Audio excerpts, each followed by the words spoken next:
I think the reason Jagmeet Singh is going to lose the next election is because he's a socialist and he's empty and he's always underinformed. He's terrible in interviews. He's always vague and wishy-washy about so many things. The only things he's passionate about are the ones he's most wrong about. He wants to shut down the oil sands.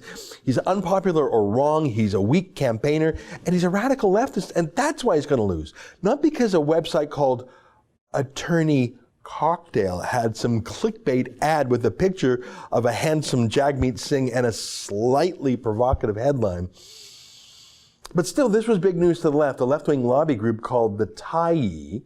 Now, they would call themselves a news site, but I know that they're funded by the Tyee Foundation. So to me, they're about as credible as a supermarket tabloid, but they think they're the New York Times. You see how this works. So they were really excited about this investigation.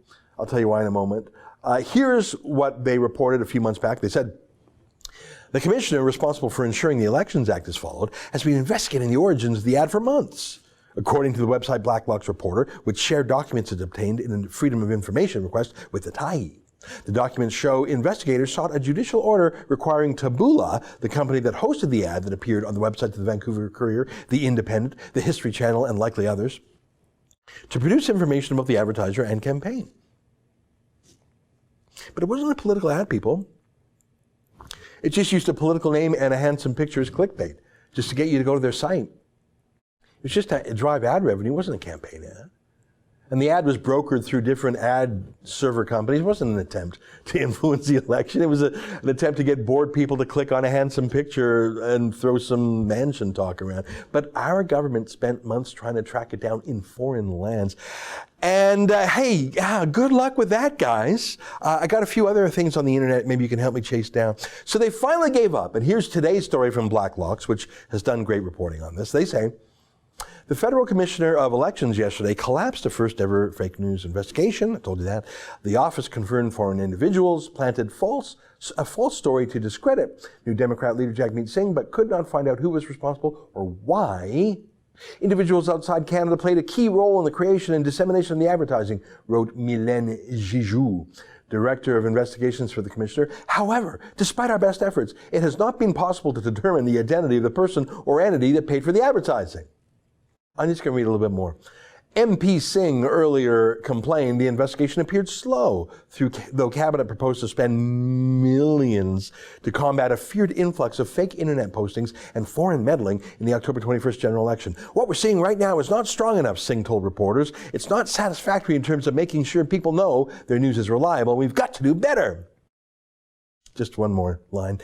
There was an attempt to interfere in a way with that by-election, said Singh. The measures being put forward are not as robust or as strong as Canadians expect and need. We need to strengthen that with harsher penalties, stronger oversight, and a much more active way to actually tackle fake news. I'm not coming to bed tonight, honey. There is someone wrong on the internet.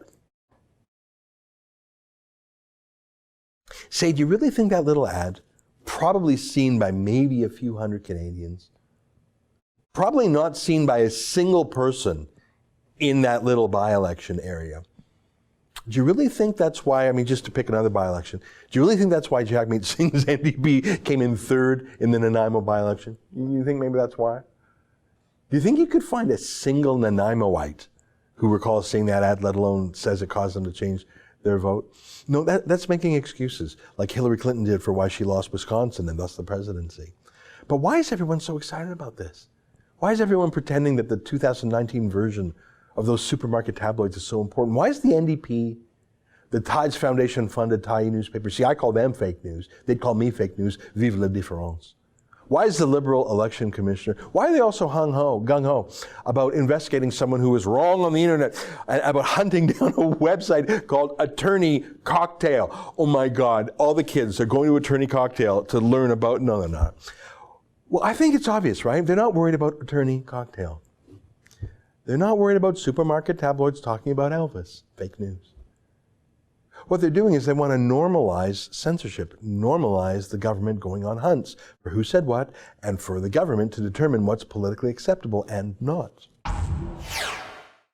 That's an excerpt from the Ezra Levant show. Every day, I do a video monologue, and then I interview an interesting guest. And then I end by reading my hate mail, but you've got to subscribe to it, which you can do at therebel.media/shows.